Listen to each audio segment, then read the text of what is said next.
Book of Matthew, chapter 27. Judas hangs himself.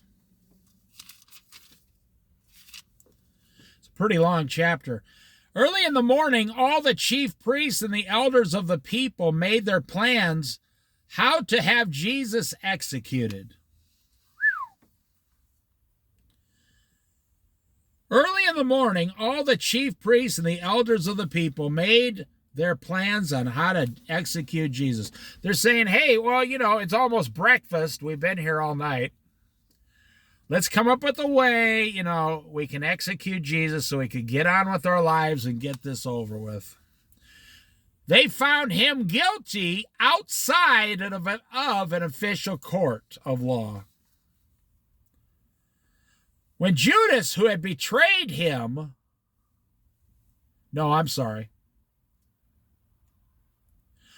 So they bound Jesus, tied him up, led him away, and handed him over to Pilate, the governor. They washed their hands of Jesus, so to speak. They're like, oh, well, we're not actually going to do the executing. We're going to have Pilate do it. It sounds funny. Someone asked a mobster, did you kill that guy when you threw him off the building? The judge says to the mobster, did you kill the guy? He goes, no, I didn't kill him. The fall killed him. The cement killed him. He was perfectly fine when I threw him off the building. But the cement, you should be going after the cement. That's what killed him when he fell off the building. Now, it sounds funny, but that's what's going on here. They write papers, we want Jesus executed. They bound him, they whipped him, they beat him, all these things, and then they give him to Pilate and say, but we don't want to have any guilt on our hands. We want you, Pilate, to go ahead and kill him for us.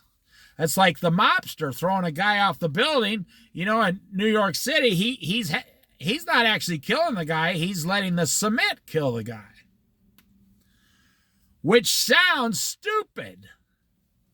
Of course the mobster killed the guy. Of course these people are killing Jesus. Well, at least that's how God sees things. When Judas, who had betrayed him, saw that Jesus was condemned, he was seized with remorse and returned the 30 pieces of silver to the chief priests and the elders. I have sinned, he said, for I have betrayed innocent blood. Now, here's what they say. These people who want you to do their bidding, these people sound like congressmen and senators in 2023. They said to Judas,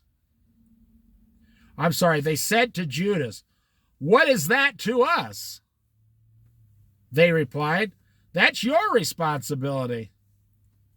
See, they're not killing Jesus. They're letting somebody else do it. They're not, the mobster isn't killing, his enemies, letting the pavement do it for him. Now, these people just prove they are the most cold-hearted, unloving, ungodly people on the planet. And how did they get that way? Because they are God's Jewish servants. They are the high priest of the Jews. How did they get that way? 2 words: money, power. Money and power. I guess that's 3 words. Money and power. You can start out just like King David, King Saul started out serving God, Jesus, or not Jesus, but God. He ended up money hungry and power hungry. These people, when they were young, they all started out. That's why I tell you on this channel, I talk about your dreams all the time. You knew exactly what your dreams were. You knew how easy it was going to be to get your dreams. You need to go backwards, not forward. You need to go backwards and redefine your purpose on this planet. You knew exactly when you were a young man just what it was going to take and how easy it was going to be for you to obtain everything you desired on this earth. But it's somewhere along the line you became crazy. You bought a $400,000 house, you bought a house you can't afford. You bought cars you can't afford. You got into the system. Same thing happened to the chief priest. They were offered a bribe and they said yes for the first time. And that's all the devil needs to see. Hey, how come that chief priest has a $150,000 boat in his driveway and none of the rest of them do? And everybody's like, I don't know. Where do you think the guy got the money to buy the boat? These politicians today. So they said to Judas, hey man, go whine somewhere else. We don't care what you've done. That's not on our hands. That you're guilty, not us. Get out of here or we'll have you arrested too. Get on out of here. And that's when Judas realized, I've committed an unforgivable sin.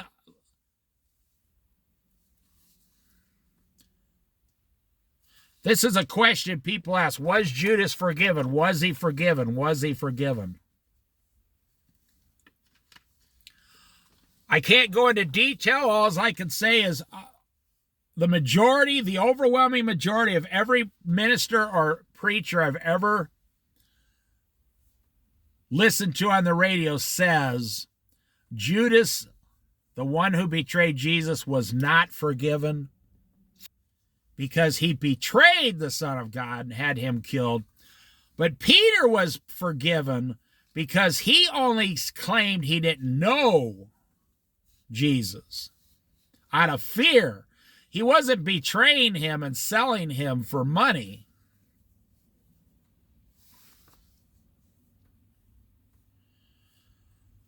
So Judas threw the money into the temple and left. Then he went away, Judas, and hanged himself. The chief priest picked up the coins and said, it is against the law to put this into the treasury, since it is blood money. But they still claim that they are innocent. So they decided to use the money to buy the potter's field as a burial place for the foreigners. That is why it has been called the field of blood to this day. Then what was spoken by Jeremiah the prophet was fulfilled. Here's another prophecy fulfilled. They took the 30 pieces of silver, the price set on him by the people of Israel, and they used them to buy the potter's field as the Lord commanded me.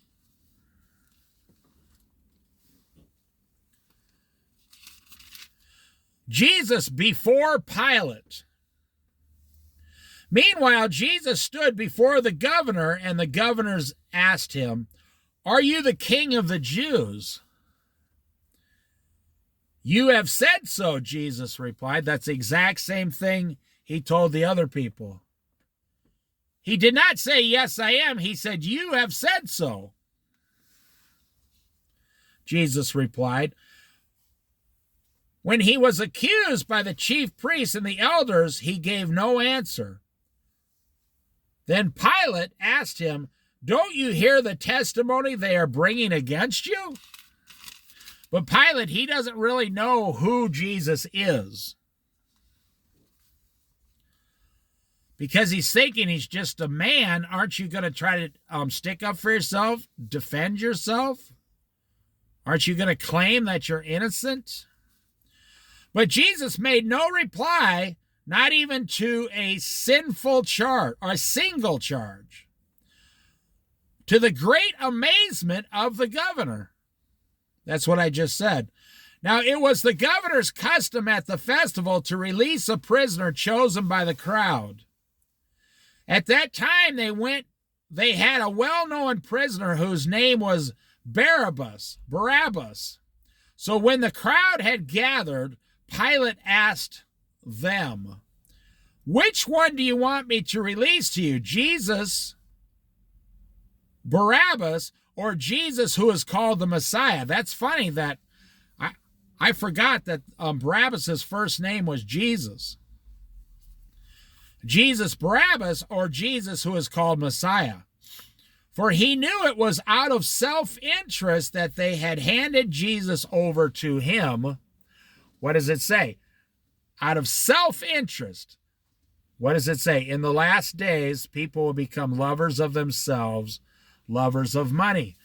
See? They will only be interested in their own self-interest, just like the people back then. I'm telling you, man and woman is the most uncomplicated thing in the history of the world. Man is not easy. Is hard to figure out. Not at all. Man has never changed much since back when Jesus was crucified.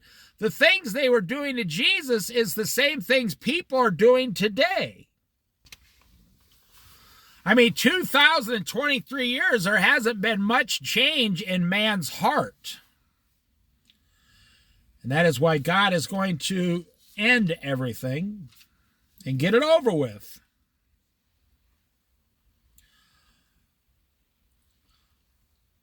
While Pilate was sitting on the judge's seat, his wife sent him a message, "Don't have anything to do with that innocent man, for I have suffered a great deal today in a dream because of him." So while all these things are going on, Pilate's wife took a nap. And then God sent his wife a dream.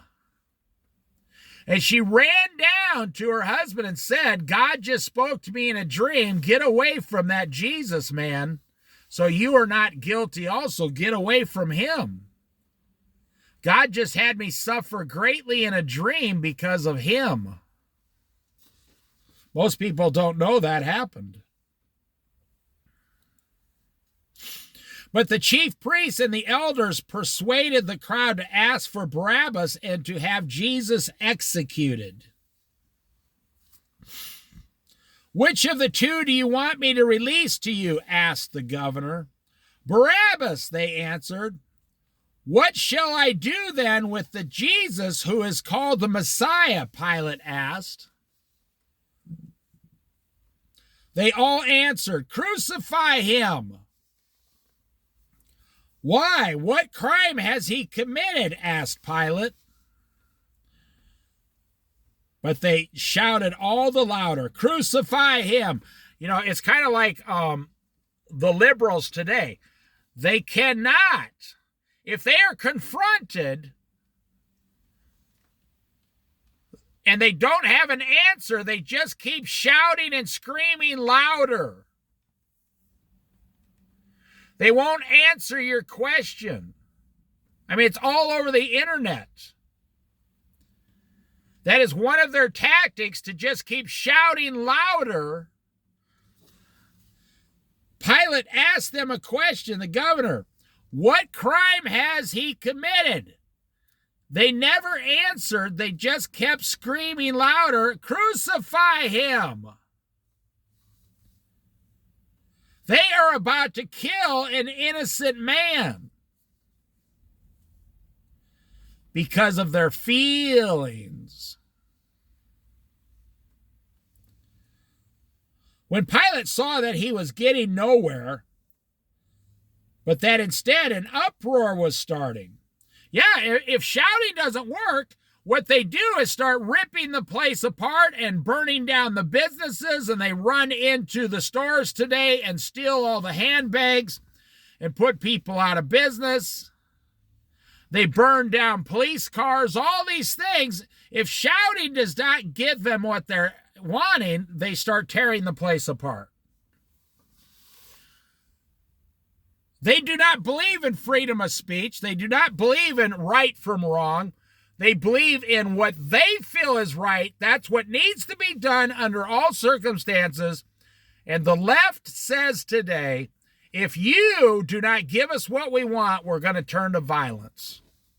But what do they say? It's not us doing it. It's the right-wing people who are doing it. The people on the right, the Christians, that's what they're starting to say. It's the Christians who are turning to violence, not us. I tell you, this country's about to get real interesting in the next 8 years. When Pilate saw he was getting nowhere, but that instead an uproar was starting, he took water and washed his hands in front of the crowd. I am innocent of this man's blood, he said. It is your responsibility. All the people answered, his blood is on us and on our children. Whoa. These people are crazy. They're out of their mind. They're calling down curses upon themselves with the blood of Jesus. And they don't even know it. Then he released Barabbas to them, but he had Jesus flogged and handed him over to be crucified. I'm going to make this a real short Bible study because I want to put the other ones that we're going to get into next together. The soldiers mock Jesus, the crucifixion of Jesus, the death of Jesus, the burial of Jesus. I want to make sure those are together in the same study, hopefully. So we'll just make this a short one.